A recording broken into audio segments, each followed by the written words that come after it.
I loved you with every part of my being, with every beat of my heart, with every thought that crossed my mind. I loved you with the intensity of someone who believes love is everything, of someone who thinks that if they give their soul, the other person will do the same. But at some point, without realizing it, I lost myself. I lost myself in the idea of us. I faded into your desires. I forgot who I was before you came into my life. You know, when I first fell in love, I thought I had it all figured out. I mean, isn't that what we're all told? That love conquers all, that it's this magical force that can overcome any obstacle? Well, let me tell you folks, sometimes love can be a bit of a trickster. It can make you feel like you're on top of the world one minute, and then leave you wondering where the heck you went the next.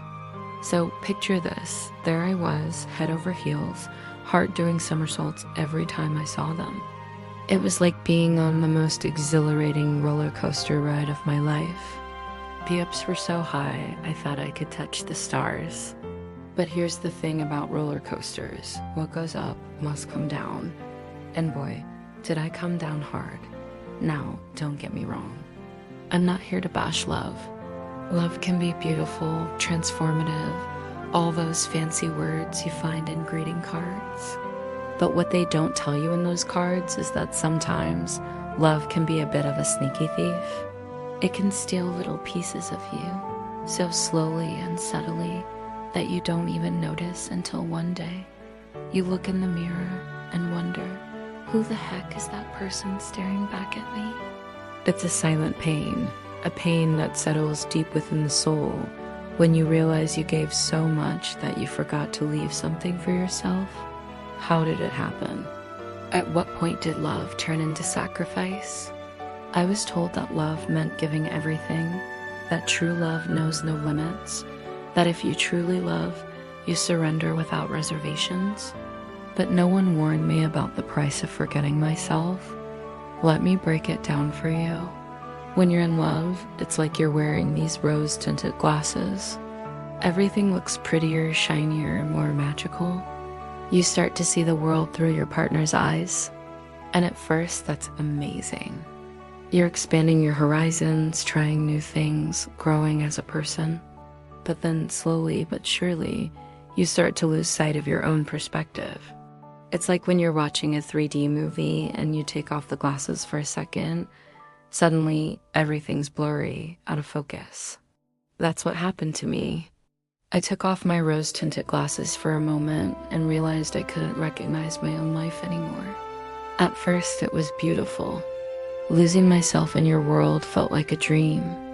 I adapted to your plans, your timing, your desires. I stopped asking questions because I was afraid of the answers. I stopped expressing what I felt because I didn't want to make you uncomfortable.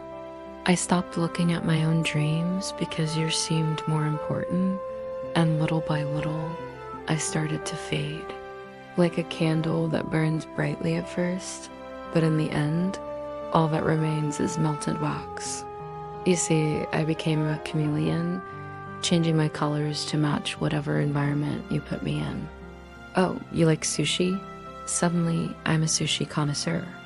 You're into extreme sports? Watch me jump out of this plane. You think my friends are a bad influence? Well, I guess I don't need to see them that often. It's funny, isn't it? How we can convince ourselves that these little changes, these small compromises, are just part of being in a relationship. We tell ourselves we're growing, adapting, becoming better versions of ourselves. But the truth is, sometimes we're not growing, we're shrinking. We're making ourselves smaller to fit into someone else's idea of who we should be. And let me tell you, shrinking yourself is exhausting. It's like trying to squeeze into a pair of jeans that are 2 sizes too small. Sure, you might be able to button them up if you hold your breath and do some weird contortionist moves, but you're not going to be comfortable. You're not going to be able to breathe properly, and eventually, something's going to give.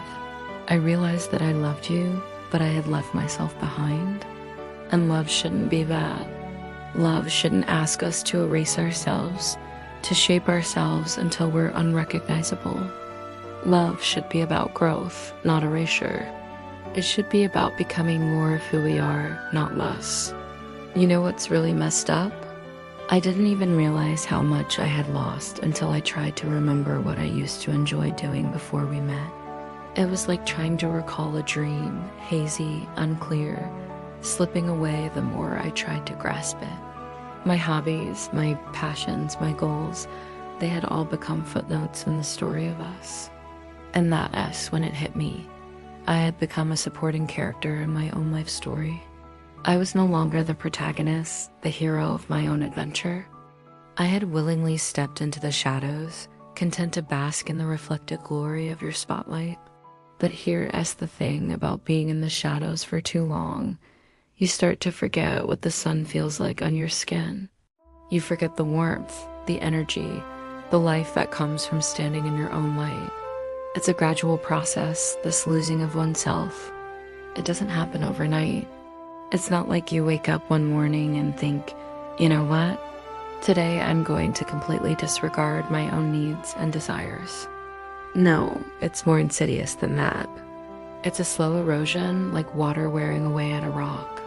Each compromise, each unvoiced disagreement, each swallowed opinion is a drop of water, seemingly insignificant on its own, but over time, capable of carving deep canyons in your sense of self. And the worst part? You don't even realize it's happening. You're so caught up in the whirlwind of love and the intoxicating feeling of being needed, wanted, cherished, that you don't notice the pieces of yourself falling away.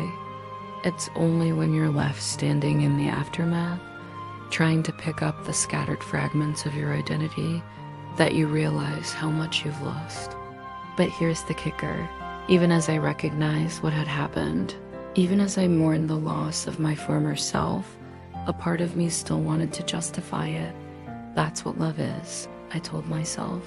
It's about sacrifice. It's about putting the other person first. And for a while, I believed it. I wore my self-erasure like a badge of honor, as if loving someone so much that you lose yourself is somehow noble or romantic. But let me tell you something, it's not. It's not romantic to lose yourself in someone else. It's not noble to erase your own needs and desires. Love shouldn't require you to become a blank canvas for someone else to paint their life upon. Real love, healthy love, should be a collaboration, not a takeover. I look back now and I see all the red flags I ignored, all the warning signs I dismissed. The way you'd roll your eyes when I talked about my dreams, the subtle put-downs disguised as jokes, the way you'd make plans without consulting me, assuming I'd just go along with whatever you wanted. And I did, I always did, because somewhere along the line, I had internalized this toxic idea that love meant always saying yes, always agreeing, always putting the other person's needs before my own. I had bought into the myth of the perfect partner, someone who never disagrees, never causes conflict, never has needs of their own. But here's the truth, that perfect partner doesn't exist. And even if they did, they wouldn't be perfect at all. They'd be a shell, an empty vessel, a mirror reflecting back whatever their partner wanted to see. And that's not love. That's not even a relationship. That's just ... sad. So here I am, picking up the pieces, trying to remember who I was before I became an extension of you. It's not easy. It's like trying to put together a puzzle when half the pieces are missing and the picture on the box is blurred. But I'm trying, because I've realized something important. I deserve to be the main character in my own story. I'm relearning how to stand in my own light, how to speak up for myself, how to pursue my own dreams and passions. And you know what? It's scary. It's terrifying, actually. Because for so long, I defined myself by your reactions, your approval, your love. Now I have to learn how to approve of myself, how to love myself, how to be enough on my own. But here's the thing. As scary as it is, it's also exhilarating. It's like I've been living in black and white, and suddenly the world is bursting into color. I'm rediscovering old passions, exploring new interests, reconnecting with the people I pushed aside. I'm learning that it's okay to disagree, to have my own opinions, to say no sometimes. And most importantly, I'm learning that real love, healthy, nurturing, growth-promoting love doesn't require self-erasure. It doesn't demand that you shrink yourself to fit someone else's expectations. Real love should be expansive, not constrictive. It should help you become more of who you are, not less. So to anyone out there who recognizes themselves in my story, who feels like they're losing themselves in a relationship, I want to say this: it's not too late. You can find yourself again. It won't be easy and it might be painful, but I promise you it's worth it. Because you deserve to be seen, to be heard, to be valued for who you are, not for who someone else wants you to be.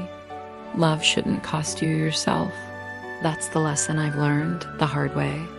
And while I didn't regret loving you, because loving you taught me so much about myself, I do regret losing myself in the process. But I'm finding my way back now, step by step, piece by piece. And you know what? I think I might just end up loving the person I rediscover even more than I ever loved you.